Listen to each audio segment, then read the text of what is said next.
हैदराबाद में ख़बर शामिल कजे थी।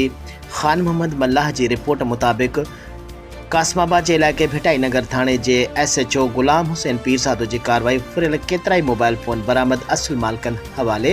हैदराबाद में भटाई नगर थाने के SHO गुलाम हुसैन पीरसादो कामयाब कार्रवाई कंदे फुरियल ऐं गुम थियल केतराई मोबाइल फोन बरामद करे वरता। पुलिस मूजिब उहा कार्रवाई कुछ इतला ते अमल कंदे कई वई, जंहिं दौरान मुख़्तलिफ़ कंपनियुनि जा मोबाइल फोन हथ कया विया आहिनि। बरामद थियल मोबाइल फोननि जी तस्दीक करण खां पोइ उन्हनि खे संदन असुल मालकन हवाले कयो वियो। मोबाइल फोन वापसि करण ते शहरियुनि ख़ुशीअ जो इज़हार कंदे पुलिस जी कारकर्दगी के साराहियो ऐं SHO गुलाम हुसैन पीरसादो ऐं संदसि टीम जा थोरा मञा।